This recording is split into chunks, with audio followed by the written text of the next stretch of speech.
Kinuhanan na rin ng pahayag ang ilang dating manlalaro ng Ateneo de Manila University men's basketball team kaugnay sa kanilang karanasan sa mga team building sa ilalim ni Coach Tab Baldwin. Yan ang tinutukan ni Oscar Oida. Halos magkakasunod na dumating ang 10 dating manlalaro ng Ateneo de Manila men's basketball team sa tanggapan ng Criminal Investigation and Detection Group o CIDG sa Camp Crame. Inimbitahan sila para magbahagi ng alam at karanasan kaugnay ng mga nilahukan nilang team building sa ilalim ni Coach Tab Baldwin sa mga nakaraang taon. At umano'y pareho sa ikinasarin sa Dipakulaw, Aurora, Kamakailan kung saan nasawi sina Rene Baterbonia at Divine Adili. Halos buong maghapon sila sa tanggapan ng CIDG at lumabas pasado alas 4 ng hapon. Pero tanging abogado ng ilan sa kanila ang nakipag-usap sa media. Bagaman hindi idinatalye kung ano ang mga binanggit sa CIDG.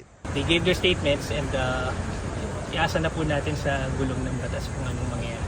Yes, definitely. They gave their statements freely. Wala ring humarap sa media mula sa CIDG. Pero sa isang pahayag ay tiniyak ng Philippine National Police o PNP na nakatutok ang CIDG sa investigasyon at magbibigay lang ng update kung may pag-usad dito upang mapanatili ang integridad ng kaso. Posibleng sa susunod na linggo ang sunod nilang briefing. Oscar Oida, nakatutok, 24 oras. Sinagot ng MVP Sports Foundation ang sinabi ng PNP CIDG na napag-alaman nilang ang Ateneo basketball team ay pinatatakbo umano ng isang foundation ng kumpanyang Smart Communications. Sa isang pahayag, nilinaw ng presidente ng foundation na hindi nila pagmamay-ari ang Ateneo men's basketball team at hindi rin nila ito minamanage. Limitado lang daw sa pagpupondo ang kanilang papel sa pagsuporta sa mga sports programs. Ang MVP Sports Foundation ang namamahala sa mga sports initiatives ng MVP Group kung saan kabilang ang Smart Communication.